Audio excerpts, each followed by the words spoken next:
Étudier la Bible, un podcast hebdomadaire pour approfondir la Bible, parole de Dieu.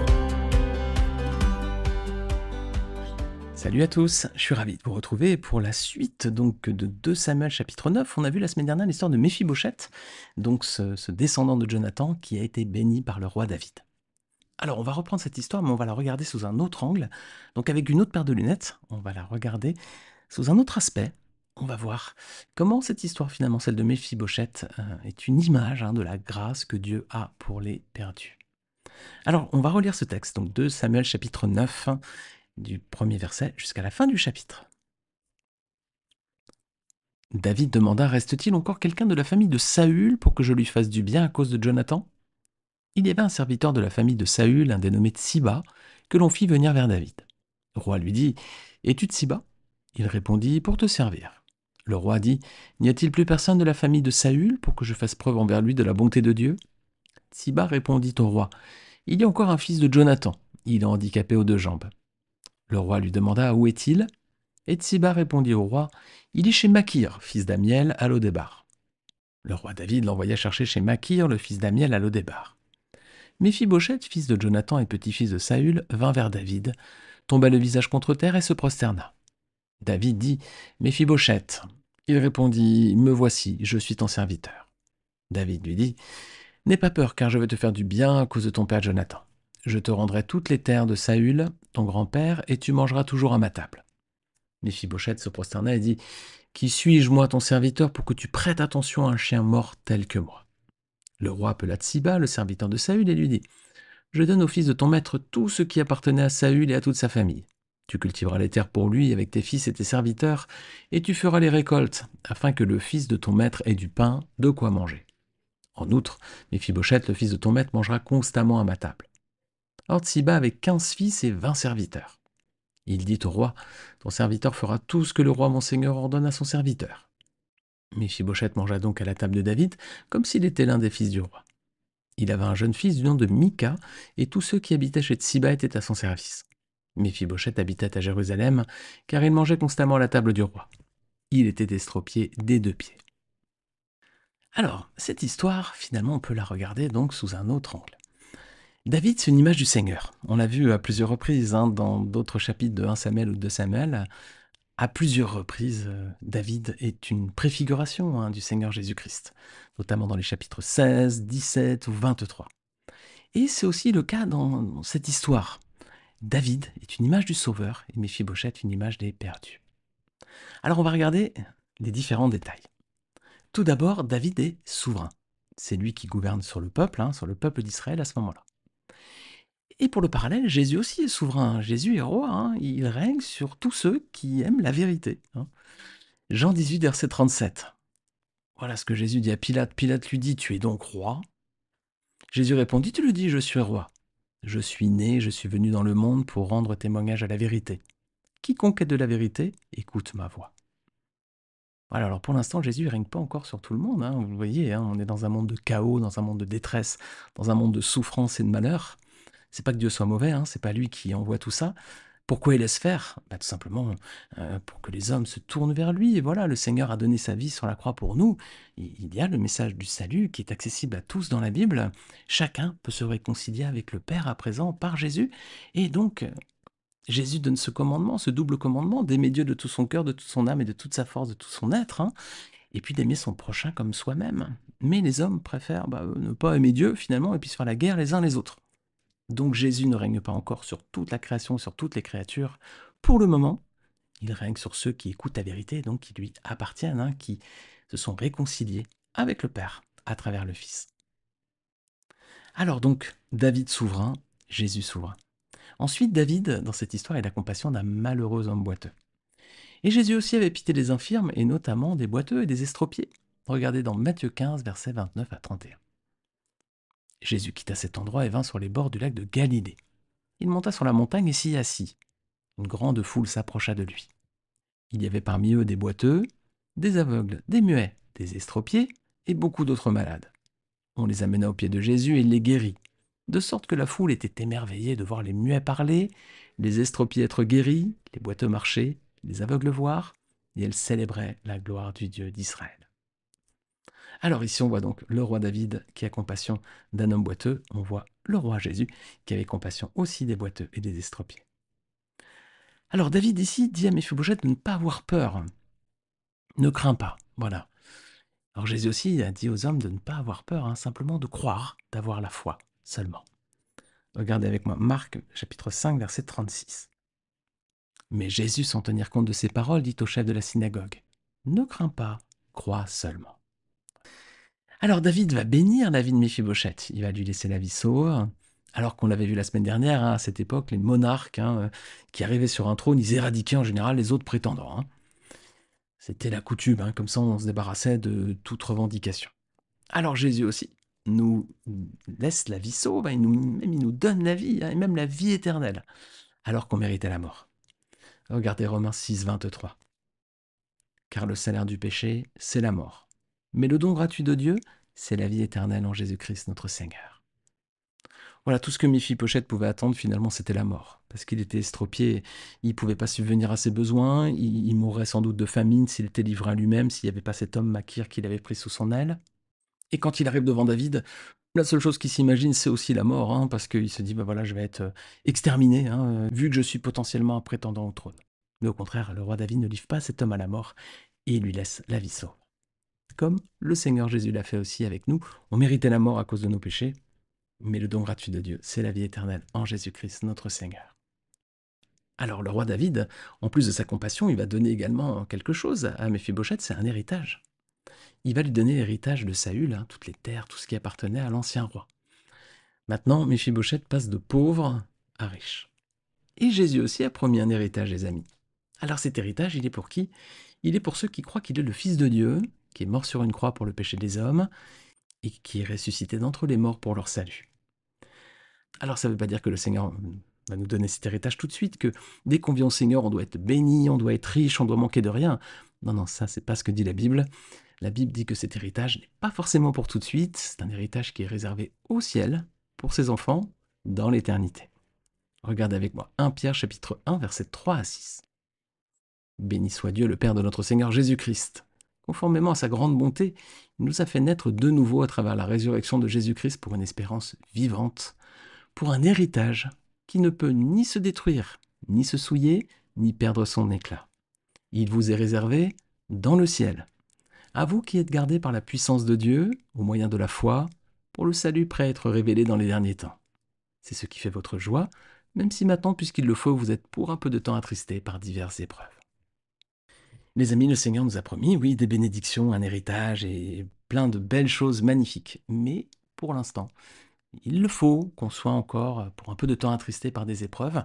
L'héritage promis, c'est dans le ciel, hein, pour ceux qui sont voilà, gardés par la puissance de Dieu au moyen de la foi pour le salut, prêts à être révélés dans les derniers temps. Donc le fait de venir au Seigneur maintenant, c'est pas du tout une promesse d'abondance. Bien au contraire, pour l'instant justement, la Bible dit que ceux qui veulent vivre pieusement seront persécutés, de Timothée 3,12. Donc il faut être encore un peu patient les amis, l'héritage ce sera pour un peu plus tard dans l'éternité. En ce qui n'empêche pas que le Seigneur peut aussi bénir dès à présent. Hein. Bien entendu, il y a des chrétiens qui sont aussi dans l'abondance aujourd'hui, mais c'est pas systématique. Voilà. Si on vous dit de venir au Seigneur égale vous allez devenir riche, béni et plus de maladies et vous manquerez plus de rien, c'est pas du tout une vérité qui est dans l'Évangile. Alors on vient de voir David qui est donc une image, hein, une préfiguration du Seigneur Jésus, et Méphibosheth lui est une image du pécheur sauvé. Voilà, c'est une préfiguration, Méphibosheth, de ceux qui seront sauvés par le sacrifice de Jésus-Christ. Regardez bien son attitude. Méphibosheth, il s'humilie devant le roi. Il cherche pas à s'enorgueillir devant lui, et malgré qu'il soit aussi de lignée royale, hein, il sort pas tous ses titres en disant « je suis le fils de Jonathan et le petit-fils de Saül, voilà, je suis de sang royal, etc. » Pas du tout, hein. Il s'humilie devant le roi. Et il reconnaît qu'il n'est rien, qu'il est un chien mort, littéralement. Et même, il se reconnaît comme un serviteur. Alors c'est magnifique, et c'est l'attitude du pécheur sauvé. Hein.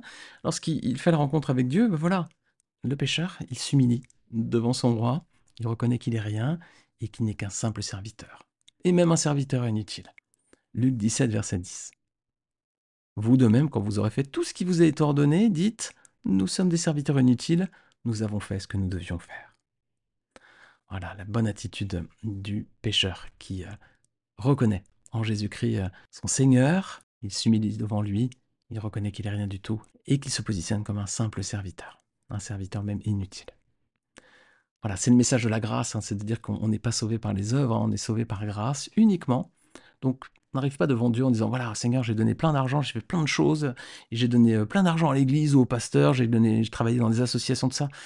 Ça, c'est des œuvres, d'accord, mais ça pèse rien devant Dieu, hein. Devant Dieu, ce qui pèse, c'est notre cœur, hein, notre attitude, et le salut ne s'obtient que par grâce, hein, pas par nos actions. Alors comme Méphibosheth, nous aussi, hein, on est estropiés finalement, hein. On n'est pas bien en bonne santé, hein. Pourquoi? Parce que bah, on a tous péché, hein. On a le poids de nos fautes aussi, hein. On a le poids de notre passé ou même de notre présent. On est comme estropiés, hein. On n'est plus en bonne santé, hein. Devant Dieu, voilà, on se présente un peu comme ce corps, hein, qui est vraiment pas en bonne situation, quoi. Parce qu'on a commis tellement de fautes finalement, hein. Donc on arrive devant notre roi là aussi comme des estropiés finalement, hein, comme des personnes qui par elles-mêmes ne peuvent pas grand-chose, hein. Mais David n'a pas rejeté Méphibosheth, hein. Il l'a accueilli et l'a béni. Alors regardez bien l'attitude de Méphibosheth. Méphibosheth, lorsque David lui dit, voilà, je te rends toutes les terres de Saül, etc., tu mangeras à ma table tous les jours. Il avait aussi le choix de refuser. Hein, il avait deux options, Méphibosheth. Il aurait pu dire, ouh là là, attends, moi je suis de la descendance de Saül et de Jonathan, je suis de la lignée royale, celle qui était avant toi, la première appelée, toi, tu es finalement, t'es arrivé après. Donc, Mephibosheth aurait pu dire bah, je veux pas ce que tu me proposes, ça m'intéresse pas, hein, je veux pas que dorénavant tu aies une quelconque autorité sur moi ou sur ma vie. Je préfère rester indépendant, me débrouiller tout seul, hein, je m'en suis sorti jusqu'à présent, voilà, c'est très bien. Merci pour ton offre, mais non merci, hein. C'est une option, hein, pour Mephibosheth. Est-ce que c'est pas l'attitude des amis de ceux qui entendent le message du salut offert en Jésus-Christ et qui le rejettent? Ils entendent l'évangile, ils ont deux choix. Soit ils acceptent et ils s'humilient et ils reconnaissent qu'ils ne sont rien et ils se placent comme un serviteur devant ce roi. Ou bien, ils peuvent le rejeter. Ils peuvent dire non, non, ça m'intéresse pas. Moi, je vais me débrouiller tout seul. Et puis, je suis pas n'importe qui, hein, donc je vais me débrouiller. T'inquiète, j'ai pas besoin de toi. Merci. Non, merci. Est-ce que c'est pas l'attitude de ceux qui entendent le message du salut en Jésus-Christ? Donc, voilà pourquoi Méphibosheth est aussi une image du pécheur perdu mais sauvé. Parce que Méphibosheth ici, hein, il accepte lui le cadeau, hein, que lui fait le roi. Il s'humilie. Il se reconnaît comme un serviteur. Il reconnaît que David est son souverain. Voilà, et donc là, c'est la position du pécheur qui accepte l'offre de la grâce de Dieu et qui accepte donc que Jésus règne sur sa vie. Alors, par cet acte, Méphibosheth reçoit en tout 7 récompenses. Il va recevoir la vie sauve, un héritage, une vie nouvelle maintenant, hein, avec la bénédiction du roi, le privilège d'être protégé par lui, de se trouver en sa présence tous les jours et d'être traité par le roi comme l'un de ses fils. Et c'est ce que reçoit aussi le pécheur perdu, les amis, hein. Lorsqu'on vient au Seigneur, on reçoit la vie, alors que normalement le salaire du péché c'est la mort, mais on reçoit la vie sauve, un héritage dans le ciel à venir, une vie nouvelle. Voilà, tous nos péchés sont effacés à présent, on peut redémarrer de nouveau, on peut renaître de nouveau. C'est ce que Jésus a dit à Nicodème, hein, dans Jean chapitre 3. On est béni par le roi, maintenant on est protégé par lui. On est en sa présence tous les jours, voilà, le Seigneur est avec nous chaque jour, et on est considéré comme l'un de ses fils. Voilà ce qu'a reçu Méphibosheth, et voilà ce que reçoit le chrétien. Alors, est-ce que Méphibosheth avait fait quelque chose pour mériter toutes ces 7 récompenses? Non.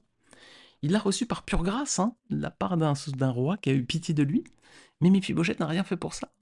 C'est juste le roi qui lui donne par pure grâce. Et à présent, Méphibosheth, donc, il reçoit ses bénédictions et il est donc aussi assis à la table du roi et il est même traité comme l'un de ses fils.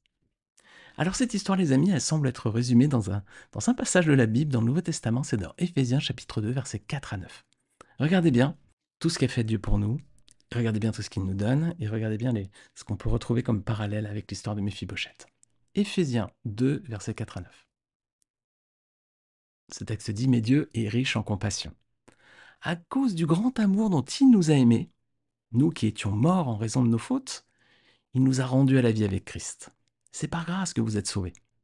Il nous a ressuscités et fait asseoir avec lui dans les lieux célestes en Jésus-Christ. Il a fait cela afin de montrer dans les temps à venir l'infinie richesse de sa grâce par la bonté qu'il a manifestée envers nous en Jésus-Christ. En effet, c'est par la grâce que vous êtes sauvés, par le moyen de la foi. Et cela ne vient pas de vous, c'est le don de Dieu. Voilà les amis, on retrouve tout, hein. Dieu est riche en compassion, David a été riche en compassion. À cause du grand amour dont il nous a aimés, David a fait preuve d'un grand amour, hein, envers Mephibosheth. Nous qui étions morts en raison de nos fautes. Bah oui, cet homme était mort finalement, il n'avait plus rien par lui-même, hein. Il était voilà, condamné hein, à mourir de famine, hein, de misère et de pauvreté. Mais il nous a rendus à la vie avec Christ. Voilà.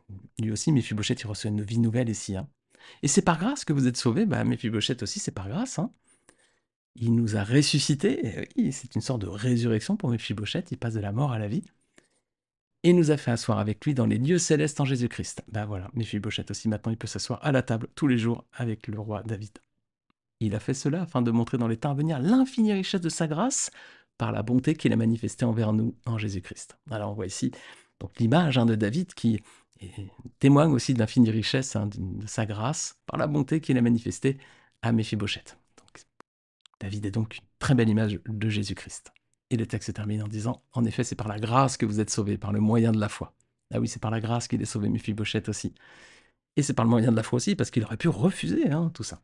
Et cela ne vient pas de vous, c'est le don de Dieu. Voilà, ça ne vient pas de Méphibosheth, c'est le don de Dieu également. Alors les amis, voilà, quelle belle image de l'œuvre de Jésus pour les pécheurs perdus. Hein. Le Seigneur aussi a donné sa vie pour nous, il a donné sa vie sur la croix. Il nous a appelés, il a dit qu'il voilà, il voulait nous bénir plutôt que de nous laisser mourir dans notre péché. Et il nous a promis ensuite donc une vie nouvelle avec la purification de nos péchés, que dorénavant c'est lui qui régnera sur nous, il nous bénirait, on pourra finalement être tous les jours en sa présence, et on peut même être appelé dorénavant fils de Dieu. Quelle belle image les amis, et quel merveilleux cadeau que le Seigneur nous a fait. Amen. Amen les amis. J'espère les amis qu'aucun d'entre vous qui écoutez cet épisode ne se dise moi, ce cadeau que le Seigneur m'offre, j'en veux pas. Hein. J'en veux pas, ça m'intéresse pas, j'ai pas envie que quelqu'un règne sur ma vie, j'ai pas envie de cet héritage, j'ai pas envie de ces cadeaux, cette vie nouvelle, ce pardon des péchés que Dieu m'offre. Non, non, moi je veux continuer comme ça, je veux continuer ma vie, moi tout seul, je vais me débrouiller par moi-même. J'espère que l'histoire de Méphibosheth, justement, vous fait réfléchir sur ce que Dieu nous tend comme cadeau, la possibilité qu'il nous offre d'être sauvés et de ne plus être condamnés pour nos fautes. Parce qu'un jour, nous serons avec lui dans l'éternité. Il faudra rendre des comptes. Et c'est pas parce qu'on était des personnes gentilles et que parfois on a fait du bien qu'on aura accès à la vie éternelle. C'est uniquement réservé à ceux qui ont confessé Jésus comme le Seigneur de leur vie, qui ont reconnu que Jésus était mort sur la croix pour leurs péchés, qui se sont réconciliés avec le Père à travers le Fils, et donc qui ont fait de Jésus le Seigneur et Sauveur de leur vie. C'est uniquement ceux-là qui hériteront de l'éternité. Alors j'espère que vous avez fait ce choix les amis. Sinon, il n'est pas trop tard, vous pouvez faire cette prière maintenant. Et si vous la faites, je vous invite à laisser un commentaire pour dire que vous avez décidé de vous réconcilier avec Dieu par Jésus-Christ et que dorénavant, vous voulez que le Seigneur Jésus règne sur votre vie, pardonne vos péchés et que dorénavant, vous marchiez tous les jours avec lui, avec le privilège à présent d'être appelé fils de Dieu. Amen, amen les amis. Je vous invite à laisser un commentaire si vous avez fait cette prière à présent.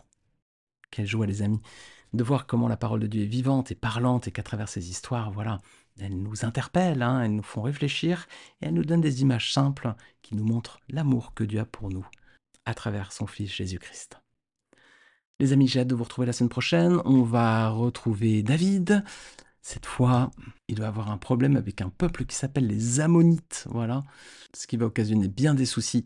On va voir ça les amis la semaine prochaine, donc lorsqu'on va étudier 2 Samuel chapitre 10.